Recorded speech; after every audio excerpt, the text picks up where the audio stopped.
I just recently took one of our clients from 100K months to 200K plus months, selling out their store over 3 times with Facebook ads. And I interviewed this client who is grind basketball, and they were struggling to break past that 100K monthly mark, and they were averaging a 2x return on ad spend. And after joining the one-on-one mentorship, we were able to take them to an 8 to 12x return on ad spend. In this interview, we cover everything you need to know, so definitely be sure to stay to the very end. So you're in the mentorship, and there's a lot to unpack, but I'd love for you to share a little bit about your background and who Grind Basketball is and what they do.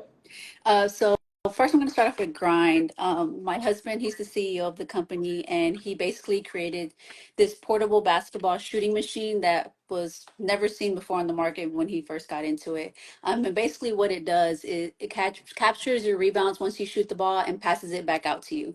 And we were featured on Shark Tank, Forbes, CNBC, things like that. And so what I do is I do all the marketing, all the content creating. I help with the website. I do the SMS and the emails. So that's pretty much everything, anything related to marketing with Grind is what I do. I love it. And so you said y'all went on Shark Tank. Talk to me about that. How was that Yeah. experience? So that was actually 3 years ago, but it has a long lasting effect, especially when they Okay. re-air. But so how we got on there was I applied behind my husband's back. I didn't tell him because I didn't want him to be bummed if he didn't get in. But so I applied behind his back, and they got back to us, and we went through the whole process. It's a very long process with all the like kind of like interviews with everybody, and Okay. then finally, uh, my husband went to go pitch in August of 2020, and then we aired in May of 2021. Oh, wow. So almost a full year Yeah. later. And then Yeah. how long was the application process? So there was interviews, y'all go in person, or would that be online? No, well, with COVID, we just sent a lot of videos back and forth. They asked a ton of different questions about the product, and every step of the way, they let you know that you're not guaranteed to air. So there's that. Um, Wow. but yeah, there's a lot of paperwork, a lot of contracts you have to sign. Pretty lengthy process, but definitely worth it in the end. Yeah, that's amazing. And so when that first aired, what was that like? What did y'all end up doing? Oh, Oh, wow. So it was insane because of the website views. Of course, they skyrocket. I think there was like 14,000 at one point of like peak performance of people on the website. Mm-hmm. Surprised it didn't crash, but Yeah. but yeah, so that really like there wasn't since our product is like at the time it was around I think $1,500. People aren't going to buy it right away, but you can tell over time, the sales started, trickling in from that airing. And yeah, it's just helped every time it airs, it helps bring more people to the website, and we're able to track them after that, and they end up usually buying a machine. Yeah, that's amazing. And so y'all went, so it aired, and then after that, y'all were just running. What did y'all start doing marketing wise outside of Shark Tank? Yeah, so we've been running Facebook ads and a little bit of Google ads. I do know that for Facebook, it was really just broad targeting, and then also retargeting everyone who's visited the site, Mm-hmm. things like that. But so it wasn't, we didn't hire an agency. We kind of just did it ourselves. So that's what we did at the time. Yeah, and when y'all joined the mentorship is, I believe, it was in Yes. February. Yeah, so you joined the mentorship in February, and y'all were doing around, what was it, 100K months around Yeah. that time? It was sometimes a little lower. It would always fluctuate depending on what the market is at the time. I think like around like 120 was like a good month for Mm-hmm. us at the time. Not including like the Black Fridays and stuff like that. But yeah, Right. that was during the time. Yeah, and so y'all joined, and then we started optimizing the ads, going over the landing pages, all sorts of stuff, right? And then I believe y'all sold out 3 times now since then. Yeah. Yes, pretty much every time we get like a container in, we sell out before the next one's able to get in. And we don't stop, like we don't put in like we don't put sold out, we continue selling, and it acts as if we're still in Right. stock, Yeah. so it doesn't affect us. So people can keep buying it because, like, on a higher ticket item, and people wanting to buy something, they're willing to wait a little bit longer, especially if it means just Mhm. getting earlier in the queue. So, like, it's not even a pre-order; it's just like they'll just keep buying and waiting. Yeah, they do. That's Yeah, awesome. we've And had then, people wait up to like when we first launched, we had people waiting up to like a year to get the product. But now we're like, I think when we started with working with y'all, they were like at a month waiting, and now they're only waiting a couple weeks. But now we're back on track for now, and Yeah. people are doing them, And and so y'all that's went from good. those 100K-ish months to, doing 200K plus months pretty consistently now. Yes, Yeah. yes, No, that's awesome. And I remember like when we first, started going through the ads, it was averaging like a 2.26x ROAS, and now it's like an 8 to 12x ROAS. So a huge increase in the yes, ROIs there. yes. And so what was like a big difference? Was it audiences, creatives? What was like a core thing, would you say, like being able to, somebody right now who's doing a 2x ROAS and wanting to communicate more effectively to their customers and like what they should do to be able to, 4 to 5x their return on ad spend. Yeah, so I think the biggest difference for us when we started working with y'all was just like the types of campaigns we're running. Like I said, at first we were running like one broad campaign, and then we would retarget the bottom of funnel people, and that was pretty much it. And now we're running about like 5 to 6 interests. We have lookalike campaign, like a lookalike campaign, and then we're targeting our bottom of funnel is going crazy right now just because we're able to get everybody at the Yeah, there's top. a lot. So we focused heavily on getting more new customers in the door, more eyeballs, and then being able to convert everybody on the Yes. retargeting side. So I mean, it went from like, you know, 800 cost per purchase all the way down to like 170, 200, which is insane. Because what's the pricing on the product right now? We're at 19.95. We're on sale right now, but typically it's around 21.95. Yeah, and y'all are doing like how many orders a week with that? Ooh, a week, I would say. I'm not sure. I don't want to throw out a number. I haven't looked at like the exact number. I kind of just follow Right. like what we're at. So, Yeah, the overall sales numbers.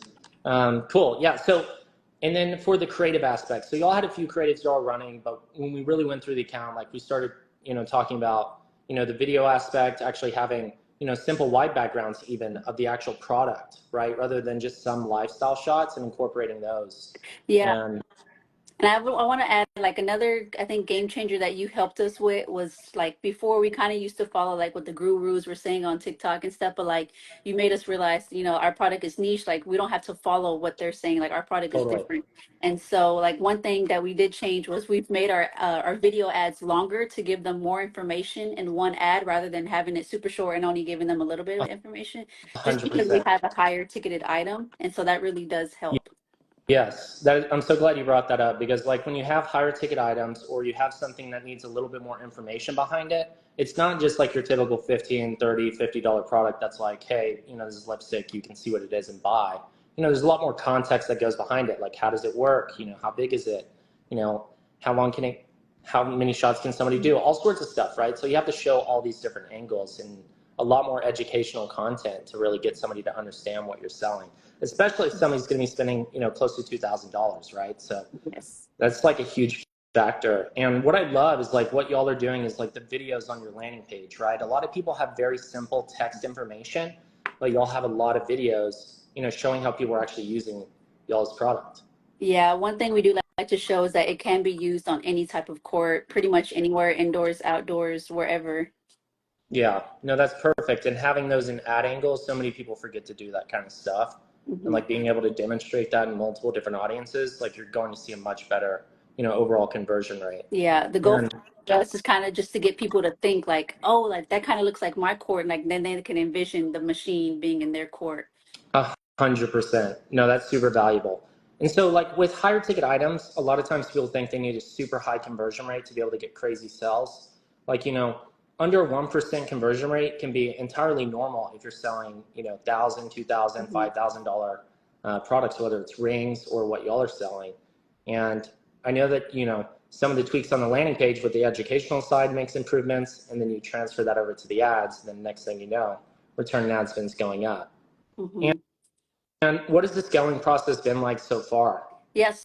So every month, we've been trying to increase the ad spend on Facebook. We're about to start TikTok ads. One of your I guess someone in Michael. your team, Michael, yeah, he's gonna help us with launching those. So we're excited. At first we were a little scared because it's like, oh, are people gonna buy a $2,000 product on TikTok?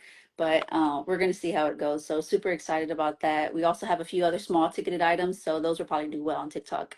TikTok ads right now are going crazy for so many brands, and so many people underestimate. They think it's like a dancing platform, or their audience isn't on there, or they can't sell higher ticket, right?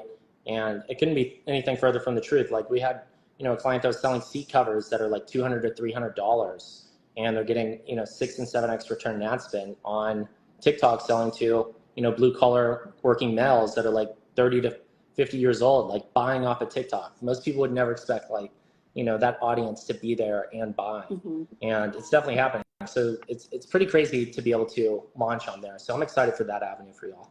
Thing. Yeah.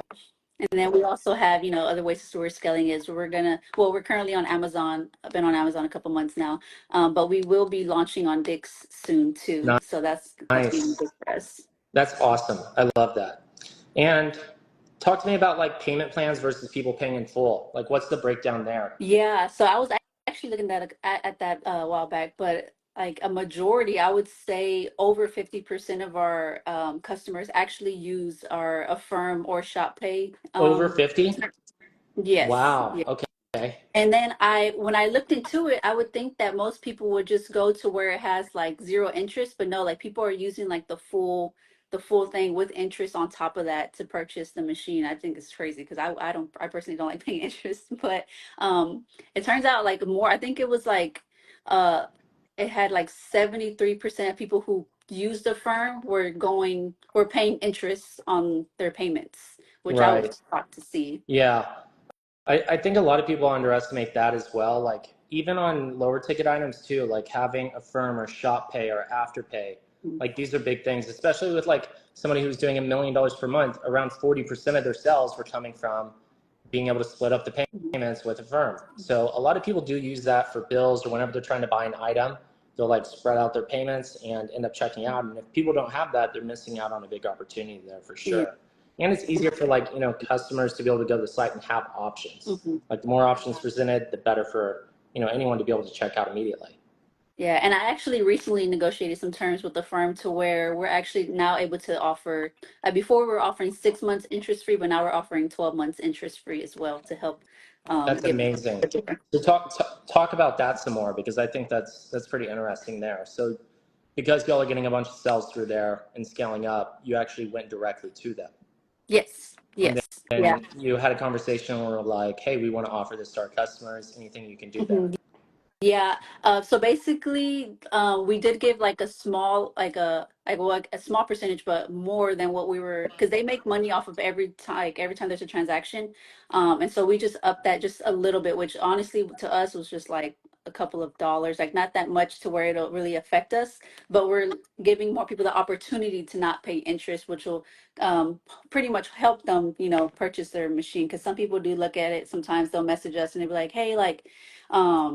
The payment plans are just sometimes a little too much for them, but I think this will help those few people who are struggling to purchase the machine complete their purchase. Yes, totally. And just going back to the Facebook ads, so images versus videos, what's working right now?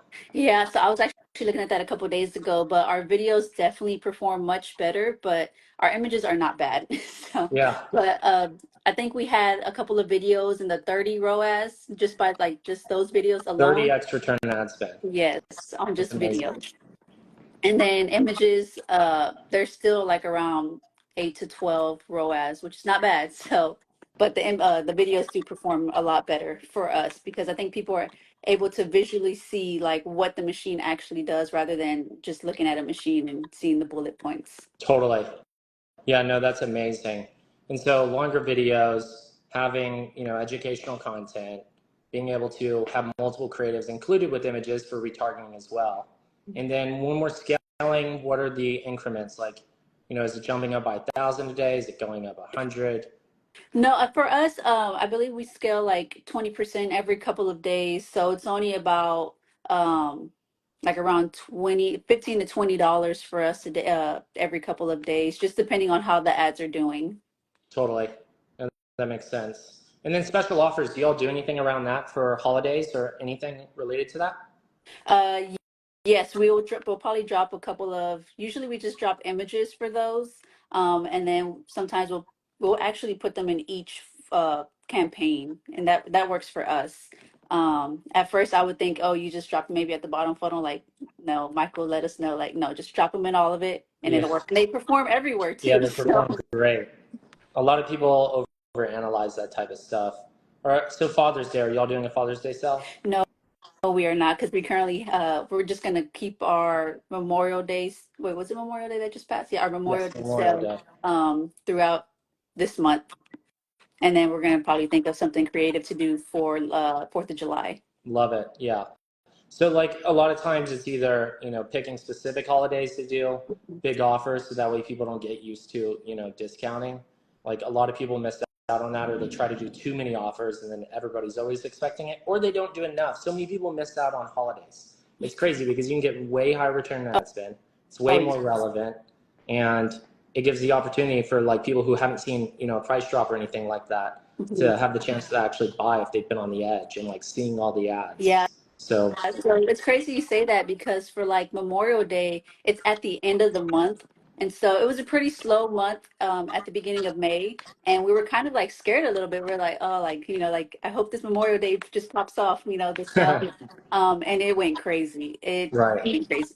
I think we're from the previous year, we were up, I think, 120% from the previous year. That's insane. Previous I May. love to hear that. Yeah, no, that's amazing. And so, what are y'all focusing on right now? What's Grind Basketball's goal? Well, right now we're starting to, since we're able to grow a little bit. We want to work with NIL athletes, influencers, things like that. Before NIL we is big right now. Yeah, it's big. And our first NIL influencer that we worked with, it's going really well. It's bringing a lot of people to our website, a lot of people to our page. Our followers are going crazy. One video we did with the NIL athlete is at 400K views right now, and it has like, Amazing. yeah, and like 80 people have used the sound that we used for that video, which we thought was crazy. That's But great. And so for anyone who doesn't know what NIL is, it's name, image, and likeness. And it's, now college students can get paid as student athletes where previously they weren't able to. So now you have the opportunity to work with, lots of different personalities in the space. And so that's what y'all are doing. And how are y'all reaching out? Are y'all going directly to the university or are you reaching out directly to the students? Because every school has different policies mhm. now, with all the cash grab that's going on there and being able to then leverage their name in ads or content or having them post and seeing the results from that. Yeah, so actually, the first athlete, her person reached out to us first. Oh, okay. So that's how that worked. We've been getting a lot of people reaching out to us, so kind of like helps with the workload. But then also we pay attention to the basketball world, so we know players that we want to reach out to as well. And so we will reach out to them or their parents because sometimes we do happen to know their parents as well. So we're reaching out to them first, and that helps a lot. Yeah, no, I think that's going to be a huge avenue for y'all. Like if tapping into that market, that could easily scale up big time. Mhm. And then seeing if you can leverage those in ads, that'd be even crazier. Like those videos Yeah. getting 400,000 views, most people don't realize like a lot of sales can come from that. Yeah. One thing that we are trying to do differently than a lot of NIL deals is that we're not really focusing on the product. We focus more on the athlete and we kind of do like a product placement with them. Mm, And that's kind of when people like see it, because we don't want to come off as too salesy, right. which a lot of NIL deals do. And so we just want to make it more about the athlete, helping boost their name, image, and likeliness. Hopefully it helps them get better deals along down the road. But for the most part, it's just focusing on the athlete and just having our product there to help tell their story. Yeah. That's really big for us. That's a super valuable point. So not going directly for the sell, just building up the overall awareness Mhm. and then, leveraging other channels to really guide people to the purchase process. And that's good discovery for y'all. That's great. I love that. And what are some of the things that, you would recommend to people on the call who are looking to get better results right now? Besides working with y'all, um, really focus on like you have to I feel like you have to really know your product. I feel like with us it's a little easier because we're all like we all love, everybody on our team loves basketball. And so we're all like like we all love our product and we just want more people to be able to experience it. But just getting to like when it comes to like running ads, like also like don't just listen to the TikTok gurus and the YouTube gurus. Like I think if you're really lost on how to do ads, you should definitely have somebody guide you. Like you and Michael, y'all definitely help out a lot. Like there's times when I'm on the call with Michael and like if I ask him a question like, "Oh, what made you think that or why'd you change this?" And like he'll let me know and I'm like, "Oh, okay, then it helps me learn how to run the ads myself eventually." Yes. And the ROAS just goes from 2 to 4 to Hmm. 5, 8, 10, 12x return on ad spend, even 30x on some of your ads. Hmm. Most people haven't seen 30x before. That's like a really big number. And it's like crazy that y'all are doing that, but y'all sell a really good product. Y'all know how to educate the audience, and y'all are seeing the rewards from that. So that's awesome. And so you've gone through the mentorship, and it's been a few months, and things have been scaling up. What would you say what it's like working in the mentorship? Would you recommend it to people? Who's it for? Oh yeah, I feel like it's definitely for people who want to have like an understanding of how ads can run for their business rather than just kind of like giving it to somebody else to run because they may not understand your product like you do, you know? So I feel like if you're able to like learn how to run these ads, not saying they don't like won't need an agency eventually, but like you can like know like how to really scale your business by yourself rather than just having somebody else do it. Because I feel like, nobody's gonna know your product better than you do, especially if it's 100%. your business. If it's your business, um, 100%. you definitely need to be the person to learn how to do it first, and then maybe Right. eventually hand it off to somebody else. Because then you know what to expect. I totally agree. If you're a business owner and you want to, run a business, you got to be able to know how to clean the floors, Mhm. work the cash register, run the accounting, do the ads, manage the team. You have to do all positions before you can officially be, scaling up and, Mhm. moving into hiring other people to really do the work for Yeah, you. because Like that's if a you let's big say misconception people have. You got to know everything before you can hire somebody to do it. mhm. Because then you'll really know if they know what they're doing or not. And Because that's they could say like, oh, you have 3 ROAS, you're doing great, but like, if you probably would have learned how to do it yourself, probably could have realized like I can get like 5 to 8, like, if we do it this way. But you'll never know unless you learn or try yourself. it's so true. I love that. All right, and where can everybody find y'all's website? If somebody's interested in basketball, wants to check out your stuff, wants to go buy a product, Yeah, grindbasketball.com is our website. Or if you want to grindbasketball.com. follow us, grindbasketball underscore on Instagram. Perfect. Awesome. Well, I appreciate you so much for joining me live. And I'm excited to see where things continue to go. We'll have to do another one of these in a few months once y'all are scaling up even further. Mm-hmm. All right. Thanks, Chase. Thanks for all your help. Awesome. Thank you so much. All right, I hope you enjoyed that interview. And if you're interested in joining the one-on-one ads mastery mentorship, just like Anne-Marie did and was able to go from 100K to 200K plus months and sell out her store, then definitely be sure to book a call below with myself and team to see if you qualify, where we'll show you everything you need to know around your Facebook ads, TikTok ads, and help you get to where you need to be and achieve your goals. And once again, it's your favorite digital marketer here, Chase Chappell. Cheers and bye, y'all.